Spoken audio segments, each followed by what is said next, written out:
to say that I'm absolutely thrilled to be here. It's my first time in Turkey. It's my first time in Istanbul. Yesterday, I had a 6-hour walk, and I only had one address to go to, and it was Sukulu Mehmet Pasha Mosque. I went there, fantastic mosque. I didn't have a map. I just wandered, and then I saw there was another mosque just very close. It happened to be the Blue Mosque. I go to the Blue Mosque, I go to Hagia Sophia. Then I start to walk the streets, and I go by the sea and see fishermen. I talk with the fishermen, and I end up with the sea on my left-hand side. There is a park, there is people sitting. I go up, I drink some tea, I go into the park. There are these love couples sitting in every bench on this, this park. Fantastic. I wander, I walk along the street. I end up in the bazaar. From now on, Istanbul is my favorite city. Okay? It was fantastic, absolutely fantastic. I'm here to talk about creating balance with light, and I will try to share as much as possible. It's really, I have goosebumps on my, I'm really thrilled. Okay, are you ready for me? Okay, you ready? Let's go. Just a couple of pictures from Sweden. This was last week, we got autumn there. And on Friday, what happened? Not this, but this. So it's not only your history, your town, it's also the weather that I love in Istanbul, okay? So this is Stockholm right now. My company, I started 1991. I was young, naive, and innocent. And now I'm a little bit older. So 19 years ago, now we're 10 people. We work mostly in Scandinavia. We have also projects in US, Dubai, etc. And lighting is just a fantastic field to work with. It's really a life quality for me to work with it. Lighting, if you look at this park, and I know that there are a lot of landscape architects here today. This is a park that a gardener, do you see? A gardener has put a lot of effort in.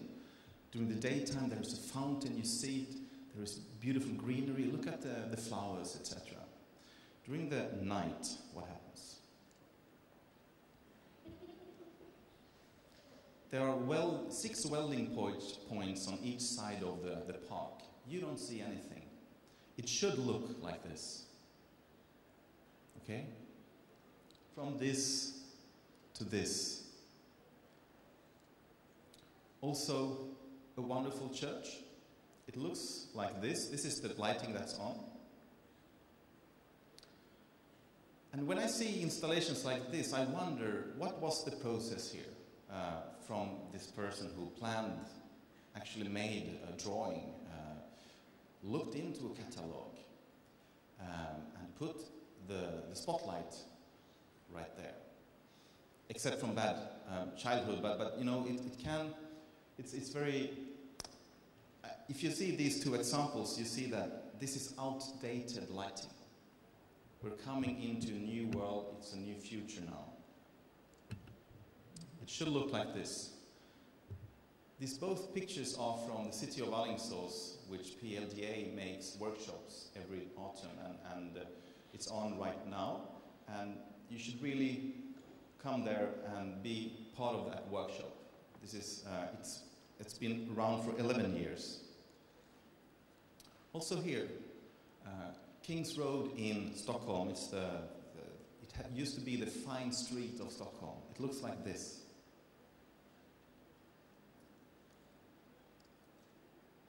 Or we go to France, the city of Nancy, Place Stanislas.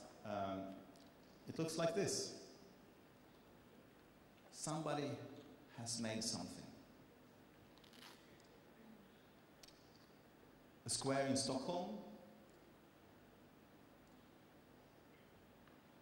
there is just no thought about the lighting.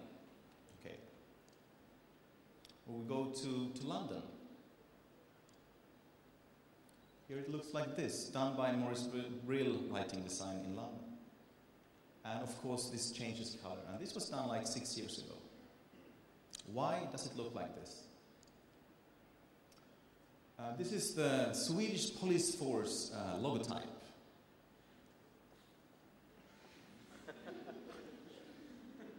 Trust us, we know what we're doing. You know, when I look at this picture, I see that everything communicates. Everything communicates. And sometimes light can also be difficult.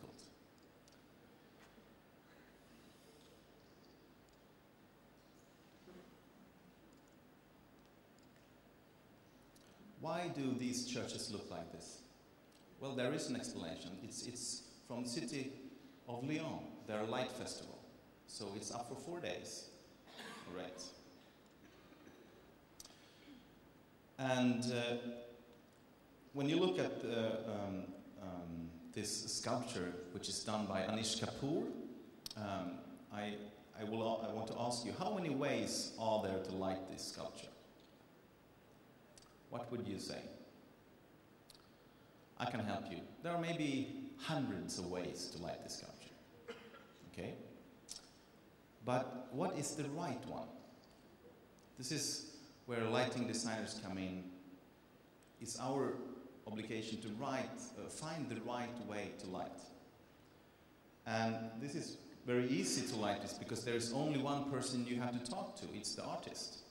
This is very easy, but sometimes the artist doesn't know either, and that's quite regular. In this case, I made lighting for this, and the effect is that can you feel that it's almost floating? Can you feel that? But it doesn't. It's 12 tons of aluminium, so it's really fixed on the ground. And this process of getting the right output, I think that's the most, interesting. It's about the design process, basically.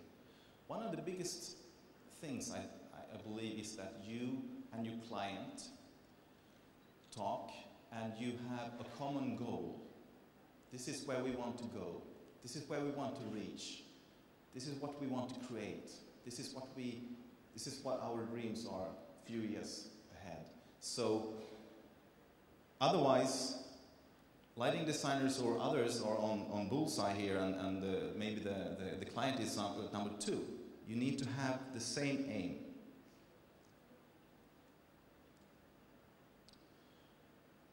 So this is the first project I will show you. It's a square in Denmark.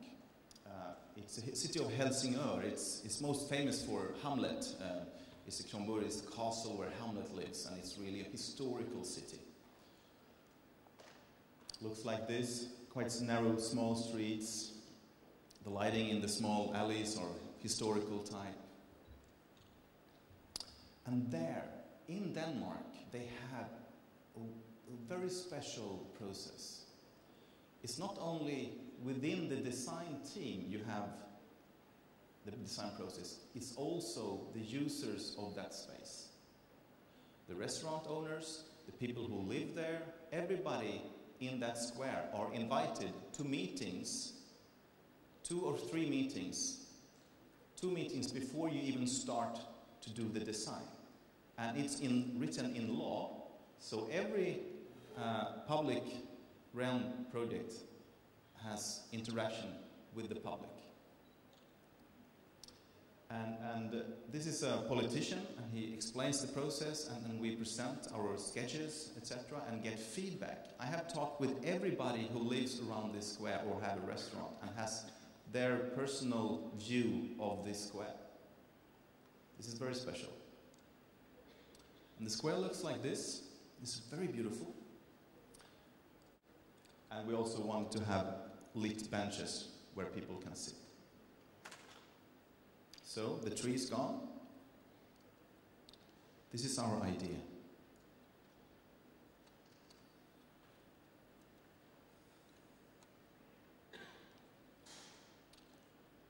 to make the inner part of the square not lit in with a harsh light. It should be quite dark here.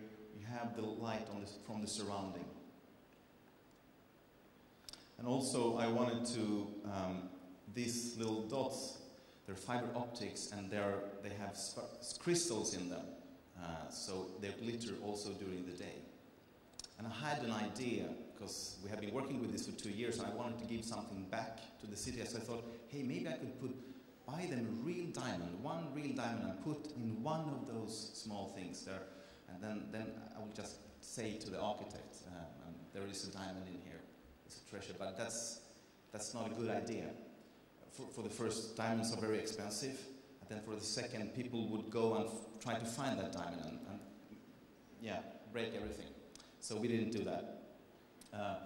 So anyway, this is the close-up of the fiber. This was the idea for Eric. We had this idea to put light inside of water and have the flickering effect of the water here and here, and also have Eric lit. And this is it. It was done a couple of months ago. I'm especially happy, and this is from the other side, I'm especially happy with this.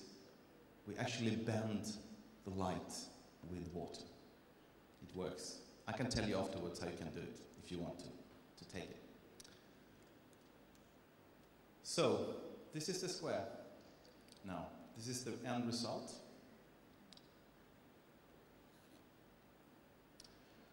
And the effect that I really didn't, wish for, or I didn't, I even couldn't imagine, is that when you stand here in the middle of the square, you can actually feel and see the moonlight. You can touch the moonlight and you can see the stars. It's like activated darkness, so to speak. What do you think? Is it good? Bad? No? Is it good? Oh, thank you, thank you. Okay. Another historical project. It's a castle. It's in a small city, and it's a royal castle. It's in Örebro, and this is the city officials, city architects, everybody who's involved in giving permission for us to make lighting on it. So and it's surrounded by water, and it's lit like this. The castle is the symbol of the city. When you enter Örebro, there is big signs. Welcome to Örebro, and there is a castle. It's their symbol.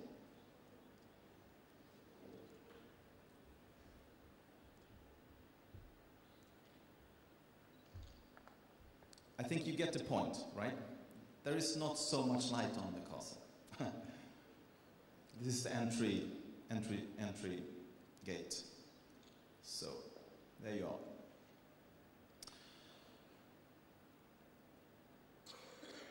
And how do you light a structure like this? It's all around, and for me, when you have a project like this, I test a lot till it's right. And our vision was to make this. First dark.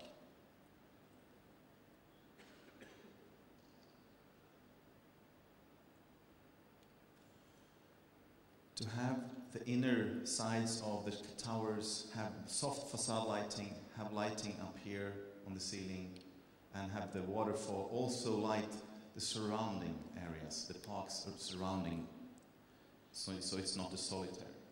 But this consists of several elements, several characters of light. So we take them one by one. First, you have the facade light. Okay. Then,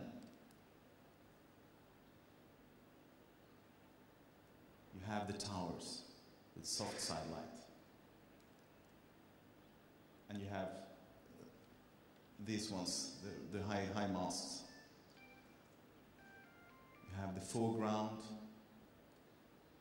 you have the waterfall, and you have the surrounding. So this is done. And when I present this to everybody, then we go out and have a look at it. We go out and see a test lighting. Is this what we will get?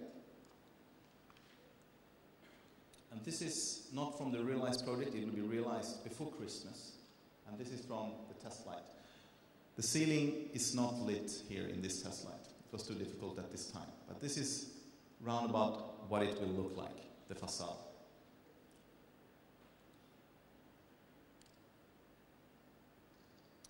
Something completely different. Okay? This is not in Sweden. Can you see where this is? This is here. It's a private residence. This is the guest house, 600 square meters. And when you come to a project like this is in Marrakesh. What do you start with? What is the key? Where do you start the design? I say it's genius logic. Find the spirit of the place. And I'm happy to tell you that Francesco Giannoni will talk about genius loci, so I will not go deeper into that. It's a very, very interesting aspect for our profession, to find the spirit and enhance it with light.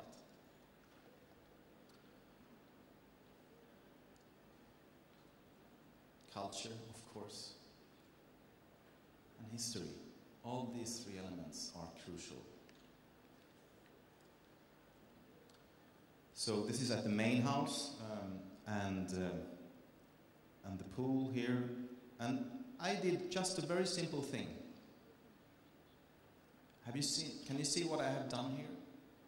Is to give all the cold blue lights here. This is my work. Everything else is from previous times. And why? It's just to make the contrast between warm and cold. To make the warm even more warmer. Very simple. And all with LEDs. And also here is the street. This is the King's Road. It's the mega street. It's all the cinemas were there in the 50s. It's been, when we had a wedding this summer with Victoria and the Prince, they went here with a wagon and everything. So this is the kind of street. And this is from the celebration when it was World Peace in 45. So it looks like this. And what I wanted to do with this is to update the street lighting, update the pedestrian lighting. And what is missing here? What do you think is missing? I hear somebody says, the facades. Okay? It's the facades. Can we have a look at that? So this is what I took and sold into all the house owners here and the city architect, etc., to have this as a whole. And this is really creating balance. Because what you see here, this is unbalanced. This is only light for the cars. There are other people, pedestrians, and also, how do you say? Well, anyway, let's have a look.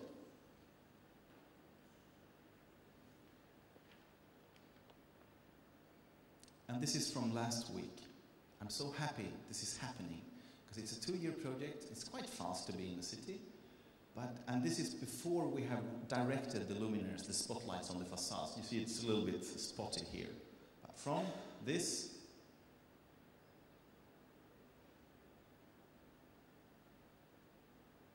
to this.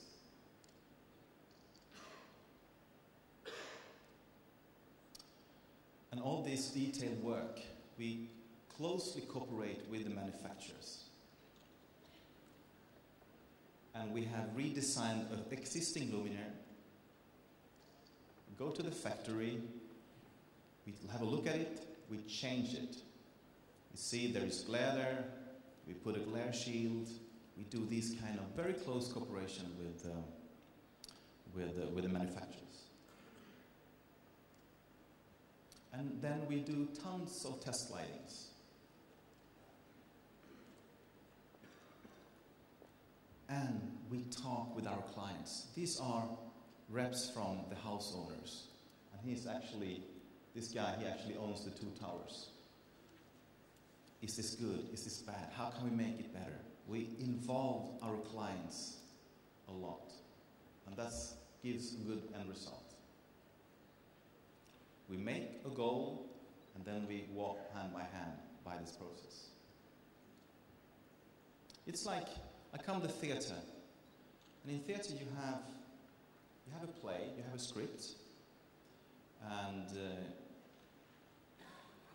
you have a meeting in the beginning where you read the play with everybody involved, the actors, the set designers, the lighting designers, the props, everything, everybody's involved. And the director talks about where he wants to reach. And then you rehearse till it's good. Sometimes it takes a year to rehearse something, till it's good. And this is what rarely is done in architecture, because it's on papers and etc. So this is something that you can learn from theater, I think, or stage productions. So I'm good in time. Okay. Do you have 15 more minutes? Something? Okay, very good. I will slow down then. I think this is my last project. I will show you. This is Eriksberg. It's in Gothenburg, and this is a historical picture of. They build ships. They built 600 ships throughout 100 years in this in Gothenburg, and it was put down. The industry was put down and went to Asia, and in the 70s, it's been a big depression in the city. Thousands and thousands of workers got unemployed, and now the only thing that is left is this crane. It's 86 meters high. So it's pretty high, and this is the dock, the dry dock. That is, they're building private housing, real estates here for private houses. They will have a small harbor for boats here, and this is a project that has been going on for 20 years. And in Sweden, there are sometimes light contests where a city calls for lighting designers, and there's a competition. This was one of them. And we got this project to light this and the surrounding docks. And it has been lit in the millennium. They had bungee jump from the crane at the time above the water. It was lit with 24,000 watt projectors. 24,000 watt. And then it has been in darkness ever since, till 1 year ago. So the crane looks like this. This was our goal. This was our competition entry. What do we want to do here? We want to have the details lit. We want to have the inner structure, the belly, make it quite fragile during night. Make it like Bambi on ice kind of feeling. Make it very, very subtle, but clear. This is the result.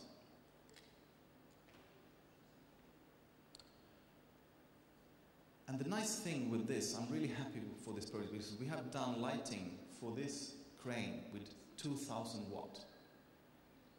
That's a vacuum cleaner you have at home. That's where we are. That's very, very nice. We can do these kind of things with LEDs. Also the docks we made very soft. We had an opening ceremony with a dancer. And we made this indirect light for these docks here. So you walk here, and it's very, very soft side light. We want to make soft side light for humans. Then you have the bicycle bridge. It's very simple lighting here, but very effective. And then we have this part where the audience was looking at the dancer. And this is all integrated LEDs.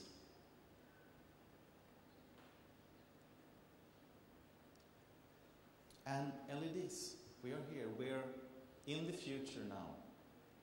And we are now in a quantum leap. It's the biggest change in technology in 70 years. And this is a historical moment because we are right middle in the air. We don't know where we're going to land. And it's fantastic to be part of this jump. I mean, this is a picture, this is 15 years ago I took this picture. Now, we think, how should we integrate lighting? Where can we integrate light? Why should we integrate light?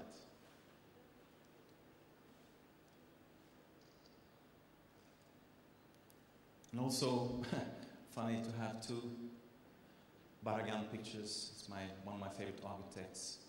This is what I feel will be one of the future, to see the quality of the material and put lighting together. So, Barragan, this is the Mexican embassy in Berlin. You can see the relationship. And this is also something that we wanted to do with K5 in Stockholm. It's a storehouse, it's a house of fashion. And this is the architect's vision. And we got involved, make this vision come true. And it's a symbol, it's supposed to be a lady in red, big, dress.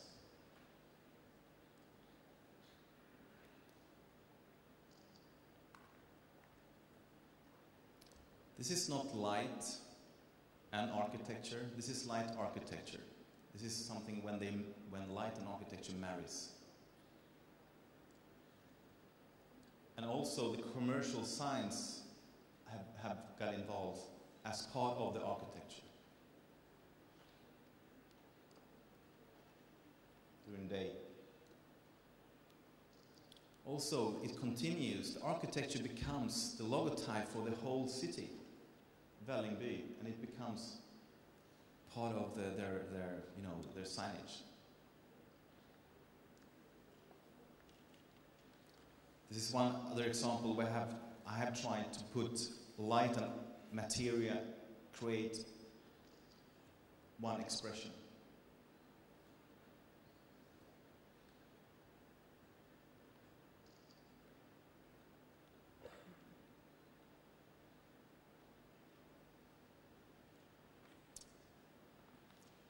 Now, a small jump. I'm in the last section of my talk.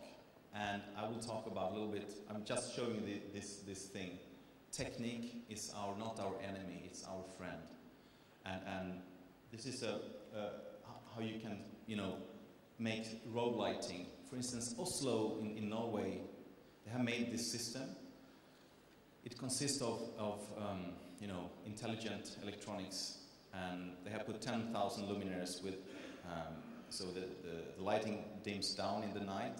When there is an ambulance or fire department, the light goes up. It feels the weather, etc. And they have saved 60% of energy in Oslo.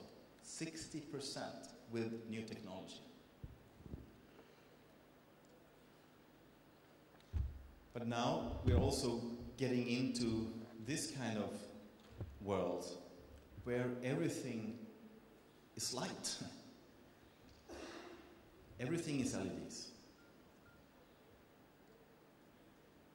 A TV that is 750 meters long, the largest TV screen in the world. And what do they see? What do they show? What's the content? It's comics. This is in China, of course. And my question for you to take with you, how can we, as participants of this seminar, change the future? How can we make our future better quality? I had a shock experience that I want to share. It's the last thing. I will leave you with a shock. I was in Barcelona. Barcelona, that is like the design capital on earth. And such a beautiful town. During night though, they have, it feels like I don't know if they have security issues or security cameras there that is very old, because everything is lit extremely brightly with big floodlights everywhere during night. Even the small alleys in the old town. look here. You have the historical luminaires, but then you have 250 metal halide floodlights in your face. Genius loci? I don't think so. And here, I will describe can be the future of lighting. And it will be the future if we here don't spread the word. If we need to spread the word of this. This is a test installation for Barcelona's new road lighting. This is LED luminaire. It has motion detection, so when there's nobody there, it goes down. Very good. When people enter, it goes up. The only problem with this is that it's so bright, so glary, that you all know the discussion about dark sky society. We should see the stars. Hey, here, you don't even see the houses. You don't see the town.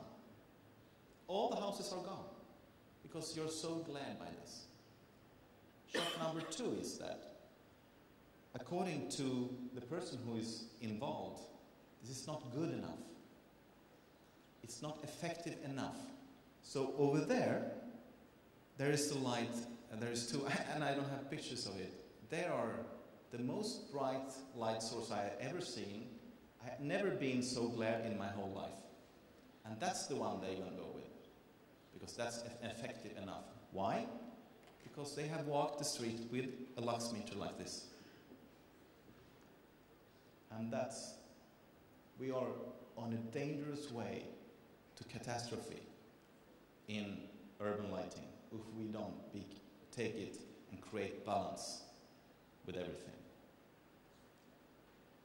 And we need to work as a team with everybody involved to become the winner. But I'm not a Ferrari guy. I'm from Finland originally, so I should change the picture to something else actually. Thank you very much.